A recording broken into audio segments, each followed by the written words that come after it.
अभिजीत दीपके इसलिए नहीं रो रहा है कि उसे कुछ घंटे भूखा रहना पड़ गया। कचौड़ी, ब्रेड पकौड़े और जुनैद की बिरयानी नहीं मिली, बल्कि इसलिए रो रहा है क्योंकि सरकार ने सोनम वांगचुक को अस्पताल में शिफ्ट कर दिया। तो क्या ये आंसू इस बात की खुशी के हैं कि सोनम वांगचुक अब मरेंगे नहीं, बच जाएंगे? शायद नहीं, बल्कि इस दुख के हैं कि अब सोनम वांगचुक भूख हड़ताल पर नहीं है। आइए समझने का प्रयास करते हैं कि कैसे सरकार का सोनम वांगचुक को अस्पताल में शिफ्ट करना आवश्यक था और कैसे दीपके और उसकी लॉबी ने वांगचुक की जान को एक तरह से खतरे में डाल दिया था। नमस्कार, स्वागत है आपका द पैम्फलेट पर। सोनम वांगचुक पर हम बात करें उससे पहले आप हमारे चैनल को सब्सक्राइब कर लें, बेल आइकन भी दबा दें और इस वीडियो को लाइक और शेयर जरूर करें। दोस्तों, सबसे पहले आप ये समझिए कि सोनम वांगचुक को अस्पताल ले जाना आवश्यक क्यों था। देखिए, दिल्ली हाईकोर्ट का साफ आदेश था कि सरकार सोनम के स्वास्थ्य की रेगुलर मॉनिटरिंग करे, सरकारी डॉक्टर मॉनिटरिंग करें और डॉक्टर्स के निर्देश के अनुसार जो भी जरूरी कदम हो वो उठाए जाए। सोनम 20 दिन से भूख हड़ताल पर थे, उनका स्वास्थ्य बिगड़ने लगा था। ऐसे में डॉक्टर्स की सलाह ये थी कि उनकी भूख हड़ताल खत्म कराई जाए। पुलिस ने डॉक्टर्स की बात मानी और उन्हें अस्पताल में शिफ्ट किया। किसी भी सरकार की जिम्मेदारी उसके प्रत्येक नागरिक के प्रति है, तो सरकार ने अपनी जिम्मेदारी पूरी की।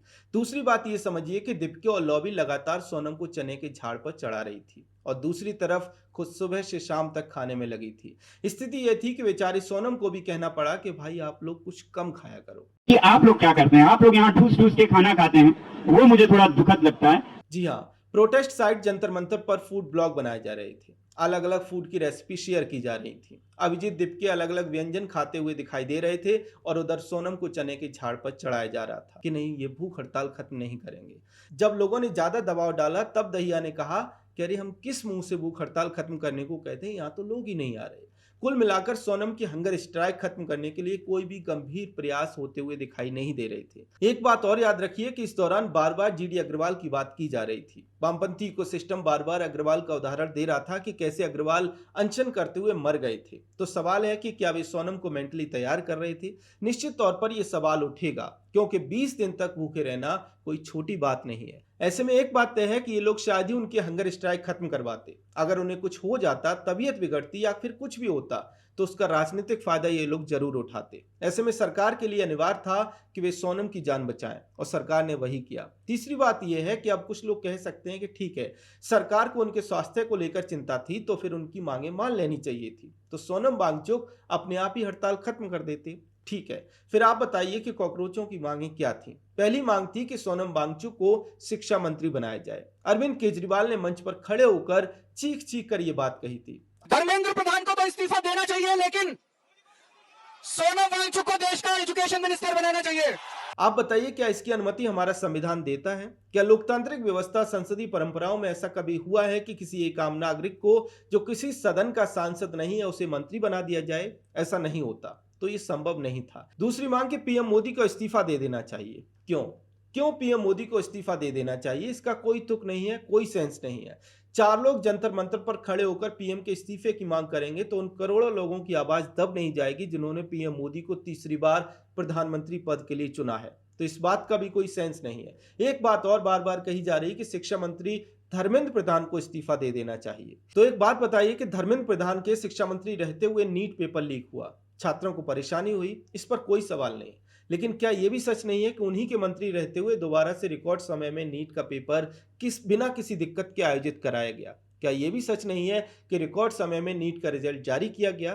क्या यह सच नहीं है कि परीक्षा के उसी कैलेंडर में सब कुछ दोबारा से समेटा गया और सब कुछ धर्मेंद्र प्रधान के मंत्री रहते हुए ही हुआ? इसका अर्थ यह है कि एक भी ऐसी मांग दिखाई नहीं दे रही थी जिसको लेकर सरकार कॉकरोचों से बात करती, और बात भी कहां से करती जब आपकी इंटेंशन साफ दिखाई नहीं देती। जी हाँ, यहीं से चौथी और सबसे महत्वपूर्ण बात सामने आती है, और वो ये है कि शायद कॉकरोचों की इंटेंशन 20 जुलाई को राजधानी दिल्ली में अराजकता फैलाने की थी। याद करिए, कॉकरोचों के मंच पर कौन कौन लोग पहुंचे। वामपंथी छात्र संगठनों के लोग जो ढपली वादन प्रोटेस्ट के लिए मशहूर हैं। योगेंद्र यादव, अरुंधति रॉय, राकेश टिकैत, चंद्रशेखर आजाद, कुणाल कामरा, ये सब वो लोग हैं जो किसी न किसी तरह से देश में पहले हुई अराजकताओं से, शाहीन बाग प्रोटेस्ट से, किसान आंदोलन से जुड़े रहे हैं। टिकैत ने तो साफ तौर पर कहा कि ट्रैक्टर और ट्रॉली तैयार खड़े हैं। अरे ट्रैक्टर ट्रॉली यहाँ नहीं है तो वे सब तैयार है, चिंता मत करो। इस तरह एक बात साफ है कि 20 जुलाई को संसद मार्च के दौरान अराजकता भी हो सकती थी। संसद का मानसून सेशन शुरू हो रहा है। ऐसे में क्या सरकार, जबकि संसद का सत्र शुरू होने जा रहा है, जबकि दुनिया की नजरें देश की राजधानी पर होंगी, ऐसे समय में संसद के आसपास इस तरह के बड़े मार्च जिससे अराजकता की संभावना है उसे ऐसे ही होने दे सकती है? निश्चित तौर पर सरकार जरूरी और संवैधानिक फैसले करेगी और इसीलिए सोनम वांगचुक को अस्पताल में शिफ्ट किया गया है। दोस्तों एक बात और समझिए, सोनम को सरकार ने शिफ्ट किया, इससे बहुत से नेताओं का प्रोपेगेंडा धरा का धरा रह गया, इसलिए इसका मेल्टडाउन भी होता हुआ दिखाई दे रहा है और सबसे ज्यादा कांग्रेस पार्टी विलाप कर रही है। कांग्रेस के अध्यक्ष मल्लिकार्जुन खड़गे का कहना है कि सोनम को शिफ्ट करना लोकतंत्र पर काला धब्बा है। सच में, और ये बात कांग्रेस अध्यक्ष कह रहे हैं, वही कांग्रेस जिसने इमरजेंसी जैसा धब्बा लोकतंत्र पर हमेशा के लिए लगा दिया। और अगर प्रोटेस्ट के दमन की बात है तो देश फूला नहीं है जब 2011 में इसी कांग्रेस की सरकार ने आधी रात को बाबा रामदेव के अनशन के ऊपर रामलीला मैदान में कार्रवाई की थी, उनके अनशन का दमन किया था।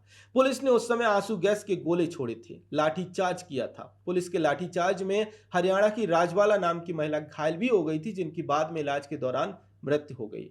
इस तरह से प्रोटेस्ट का दमन करने वाली कांग्रेस आज लोकतंत्र पर ज्ञान दे रही है, लोकतंत्र की बात कर रही है। इसे राजनीतिक पाखंड की पराकाष्ठा नहीं तो और क्या कहा जाए। खैर, सोनम वांगचुक को अस्पताल शिफ्ट करने को लेकर आपका क्या कहना है, कमेंट सेक्शन में हमें जरूर बताएं। अगर आपको हमारा कंटेंट पसंद आता है तो हमारे चैनल को सब्सक्राइब भी कर लें। जय हिंद।